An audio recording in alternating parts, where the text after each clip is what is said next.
Okay na. Yo, tinatawagan sa harap si Barubal tsaka si El Diablo. Yeah. Pala yun eh.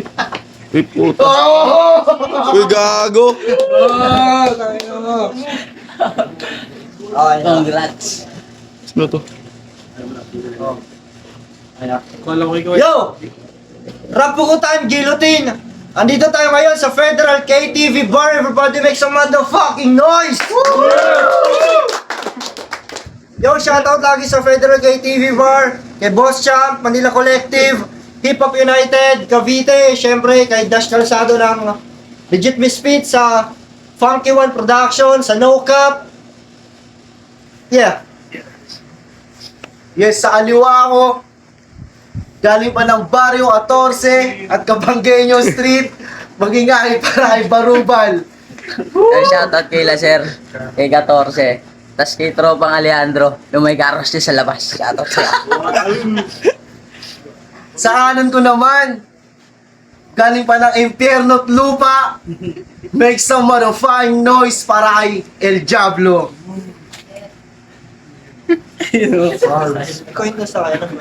Okay. Yo, nag-uusap na silang dalawa. Yo, nag-uusap na silang dalawa. Pinili ng mauna si El Diablo. Alter Ego Battle. Rapugutan Guillotine. Enjoy lang natin. Walang judges. El Diablo. Rapugutan game!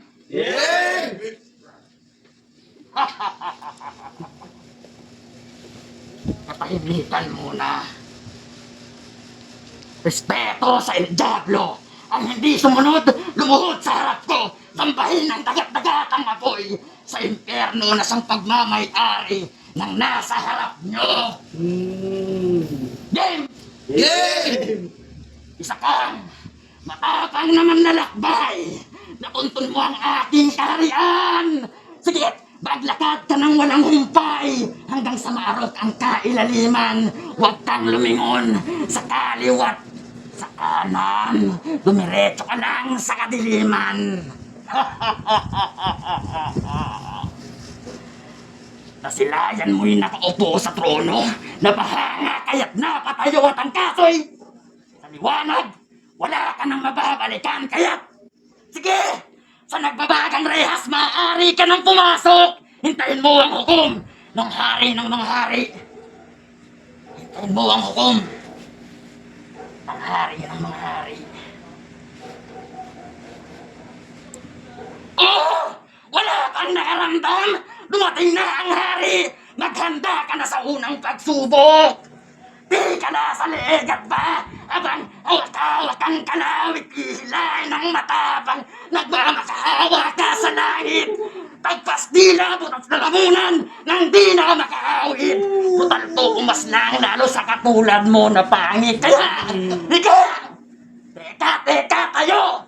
Hila hanggang sa ang kadena'y humigpit. Pero di ka pa pwedeng mamatay. Kaya di pa kita ililigpit. Hintayin mo ang pangalawang pagsubok. Lapit na rin ang pagsakit at ang kaluluwa mo'y sa mismo ang maghahatid ng bangkay mong iiwanan kong nakasilid. Kanban, Barubal. Yo, siya pala si El Diablo. Di siya mukhang Diablo. Mukha siyang member ng nawawalang Ninja Turtle. Oh, El Diablo. Payabang, angas ng pangalan ni Mangmang. Isang nagbabaliw-baliwang naibang. Isang nagbabaliw-baliwang naibang. Ganito talaga. Kapag sa pagmamahal ka po sa kulang, nawawala sa sariling katinuan. Kaya pakalat-kalat sa lansangan, sa sobrang pagmamalalim nitong El Diablo, naging sayo at bigla niya napagtanto na sa kanyang paggaling ay unti-unti na rin nagiging kamukha niya yung pinagpapractice niyang alaga nilang aso. Si El Diablo ang kalaban, alter ego niyang pangalan. May Diablo man natangan, pes wala ka pa rin laban. Barubal, laking ngalan, pero Lucifer ang katauhan. At lagi niyong tatandaan na ang Diablo'y madalas magpanggap at magbait-baitan, pero walang Diablo naglantad ng sariling katauhan. Kaya ating Diablo, walang panama, maging biyasa ka man sa pana, pumana man ang pumana, di ka pa rin makakatama, para yung mga nakalaban ka lang din. Pagkat magugulat ka na lang din na matatapos tong round 1 na wala mang tama sa leeg. Minama naman ang mas bata, kaya isa mo man lahat ng engkanto, maligno, duwende, o kahit anong kakaibang uring nilalang, wala ka pa rin laban sa alagad ng dakilan naglalang. Kasi ako si Lucifer, na dating anghel, naging demonyo man, dito nakalimot me, na sa ngalan ng Ama, at ng Anak, at ng Espiritu at Santo. Amen. Kaya itong Diablo, alanganin ako yung Lucifer na nakaalala kung paano manalangin. Di na makakadikit sa akin itong Diablo, pagkat agad kung lulusawin, gamit ang panalangin. O ako to si Lucifer, di ka nagkakamali ng tingin. Ako to si Lucifer sa katawan tao ni Constantine. O baka sabihin, hindi ko napangatawanan ang barubal na pangalan dito sa kalaban. Di pa ba sapat na batayan na binarubal ko lang yan? Siya yung may Diablo sa pangalan, pero literal na naging Diablo yung kalaban. Time. Round 2, El Diablo, pakinggan. Babait ka pa rin. Palamya-lamya pa kung kulang sa preparasyon. Hindi sapat ang rekado, kaya yung luto patapon. At sa ebidensya kong nakuha, ito'y hindi lamang imbensyon at di rin to hinuha. Sumakto lamang aking kalkulasyon. Games! Ikalawang pagsubok! Hindi mo ba napapansin? Ibinalik kita sa nagbabagang rehas para muling humiling. Sige, magdasal ng taimtim sa Diyos mong mainhin habang binabalutan ka ng apoy sa di niya pagtugon sa iyong panalangin. Sige, barubal ba ang gusto? Sak tagiliran sabay, hiwa pababakas, kas sa biitan halay, diwat halata. May natitira pa ba? Oh! Bakit walang nakikinig? Ang sabi ko, may ititira pa ba kung halata at kalamya? Apak-apakan ng mag-aalabasahan ng wala nang aasahang palabas. Sa palabas, kaya't sa palabas, ang huli kong iiwanang ataol mong lalapatan. Lalalapat sa lahat, kaya't magpasalamat sapagkat di ba kita tinutuluyan? Pansin mo bang pinaiikot lang kita na parang bola? Sabay, ihagis sa apoy nang di ka na makuha. Lulunurin habang sumisigaw ng nakakadena. Humingi ng tulong habang nilalawan ng apoy. Buo mong katawan na siyang parusa. Ano? Kaya pa? Nabutasan na lalamunan mo kaya hirap ka ng huminga. Wala ka nang makita kasi wala ka ng mata. Di ka makapagsalita pagkat tabas na ang iyong dila. Inilalarawan ko pa lamang ang mangyayari at dapat niyong makita. Dahil sa ikatlong pagsubok ay doon na kita tutuluyan. Yo, Diablo! Pero may dalang kutsilyo. Saan nakakita ang Diablong nananaksak ng tao? Tangina, sobrang tanga. Kung ikaw yung kamatayan, hindi dapat karet yung dala niya. Ngayon round 2, itong El Diablo, malagi man sasapitin. Malabo na rin pala rin dahil kinakapos na rin sa hangin. Kaya paano to makakasabay sa akin? Kung sa round 1 pa nga lang di ka makatagos sa panalangin. Ngayon round 2, yung El Diablo tila hinarap sa salamin. Ngayon tumingin sa salamin. Kaharap mo na sinasalamin. Huwag kang umiwas na tingin sa salamin. Ako ay ikaw rin at ikaw ay ako rin. Ang pinagkaiba lang natin, ako yung Diablo sa salamin. Hindi mo kayang harapin at ikaw dapat yung nasa loob ng salamin. Kasi El Diablo ang napili mong pangalan. Pero bakit parang di mo kayang gampanan? How ironic na yung Diablo ay demonyo, pero pagiging demonyo di niya magampanan. Ikaw si El Diablo na nagmula sa impyerno. Nagmula ka sa ilalim, hindi dapat nagmamalalim ka. Sa entablado ay naghahalimaw ka, ipakita mo sa kanilang ikaw talaga yung kinamumuhian sa Biblia. Ikaw talaga yung kinamumuhian sa Biblia. Pero sige na, ikaw na si El Diablo. Ngayon mo patunayan sa harapan ng mga yan. Pero pag di mo napatunayan, uuwi kang luwaan. Sana maarok mo aking kaisipan para nito sa iyong kamalayan na para matalo mo ko sa laban. Dapat nasa sabayan at tatapatan na igitan at kaya mo ko lagpasan. Maglaro ng palaisipan kahit na nasa harapan at kahit na pahirapan ay aking nagaganapan at aking nagagampanan kung ikay napag-iwanan. Eh di pasensya na lang. Paano mo tatapatan kung hindi mo nasasabayan? Paano makakalamang kung hindi mo maintindihan? Paano maigitan kung tangina? Wala kasi akong maisip na dahilan kung paano niya ako maigitan. Eh paano isang mahina ka lang kaya hanggang dyan ka na lang? Time. Nice. Huwag kang umiyak baruban. Hayaan mo siya sa kita sa impyerno. Round 3 game. Game. Baruban ang gusto pero takot sa kamatayan. Oo, baruban lang yung pangalan saktong itinapat ka sa El Diablo na kalaban na kahit magtawag ka pa ng alagad ay lalamunin ko ng buo at lulunugin ko lang kayo ng sagad. Game! Ito na ang ikatlong pagsubok na di dapat palampasin. Inidiretso ng pagtitil kahit marami pang mga pansin. Kung ang magiging tinig at di na kailangan magpigil sa pagpatay ito na hilig kaya't palagi ang gigil. Anong akala mo sa akin? Ganun-ganun lang. Nabanggit ko na anong una na ako ang hari. Di mo paramdam. Pas! Matapos kong durugin po mong katawan ay bali-baliin ko mong isasalang ko sa nagliliyab na kalan. Ika'y akin lamang tau-tauhan na tako ang amo kung san kanangangamuhan kung san ang mga utos ko'y dapat mong sundin pagkat nararapat lang na di mo pwedeng bastusin dahil kapag nagkataoy ika'y may kalalagyan. Mang namang gagawa pagkat bagsak mga gusali. Bang ka sa paraang di na maaari. Bang ka sa lawa kung saan ka nakagapos at nakatali. Tang balangkas pagkat bang kay nanang mayari. No, kaya pa. Wala kang palag dahil ako ang amo.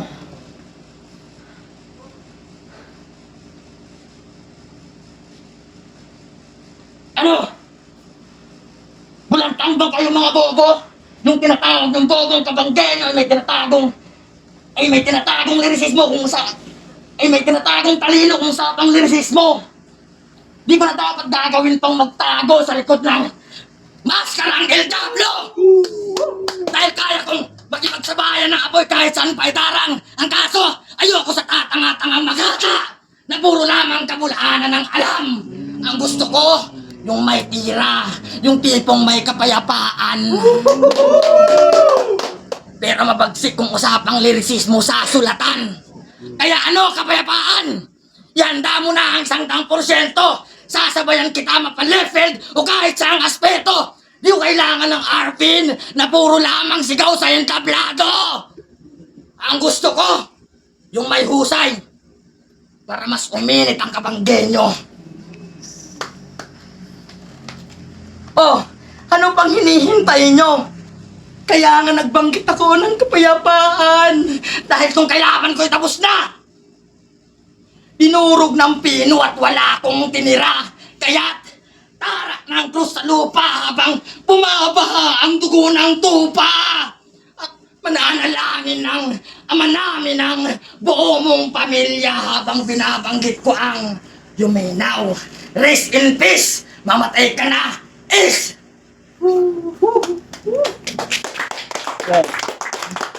Country game? Hari daw siya sa impyerno. Eh, asa yung sungay mo? At nga ang buntot mo? Takila wala din. Sa harap, wala din. Paano ka naging hari sa impyerno? Hari ka sa soup. Wakanggoy, hindi ka mo ang Diablo. Country game? Yeah! Ako'y ginamit na kasangkapan upang tong Diablo ay mapaslang. On the spot ko itong pupugutan kahit na nasa harapan. Tawagin mo kong karit ni kamatayan. Ang nag-iisang dahilan kung bakit maghiwalay. Yang ulo mo sa katawan nung round 1, idinaan sa panalangin. Nung round 2, sinubukan kausapin para siya'y pumanig sa akin pero masyadong matigas ng jablong. Nagtataglay na mukha ni Dugong. Kaya ngayon round 3, matitikman mo yung bagsik ng kupal na Constantine gamit yung exorcism. Dadasal lang kita ng 66 na pangungupal na panalangin. Buong katawan manginginig, pati buong katawan manginginig, maglalaway pati bibig. Akala ko tumalab na yung exorcism, putay, naatake lang pala ng sakit niyang autism. Agaw buhay kang dadalhin sa ospital. Agaw buhay ka ang dadalhin sa ospital. At ani mo'y criticalism. Pag siya ay namatay, kaluluwa ang magpapagala-gala. Na ani mo'y nag-aral ka ng tourism.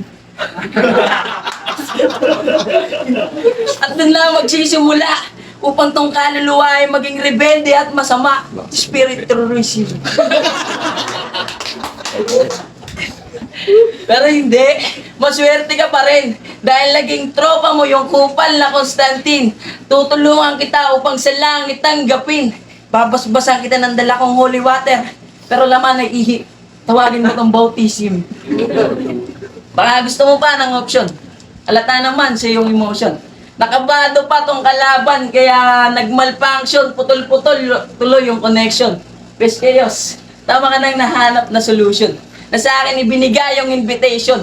Dahil okay lang sa akin kahit matalo ngayong gabi dito sa competition o kahit makatikim ka man lang kahit isang celebration. Dahil pagkatapos ng lahat ng yan, mamamatay ka ng di mo inaasahan na parang final destination. O baka gusto mo ng pangalawang option. Lalagyan ko lang naman ng konting action. Ganto lang talaga pag nadadala ng temptation. Napitin sa sariling presentation. Pero wag na. Di ko na to kailangan dugtungan pa. Baka sa extortion lang mapunta. Online making. Hindi ko to forte pero yaman pakitaan kita ng konti. Tama naman yung pinupunto na AJ Power tungkol dun sa people power na sunugin yung Malacanang upang korupsyon matuldukan. Ang mali lang dun ay masyadong nag-iyakan yung mga taga Malacanang. Ang kulit ng gobyerno sa Pinas kayo, no? Ang saklap, parang mukha lang ni Ungas. Nakulong ng dahil sa korupsyon, tas nakabalik ng dahil mangungurupsyon. Para saan pa yung pinaglaban ng unang katipunan kung hanggang ngayon hindi natin makamtan ang tunay na kalayaan. Dahil Ay na magiging para sa labon na yun, no?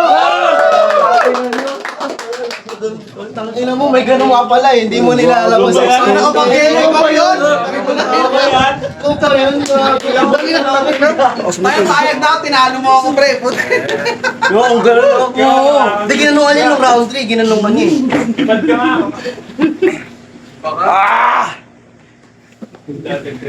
hindi inaasahan siya yung ano. Tangina no, tawag dito. Violente talaga yung mga taga-rapog na yun.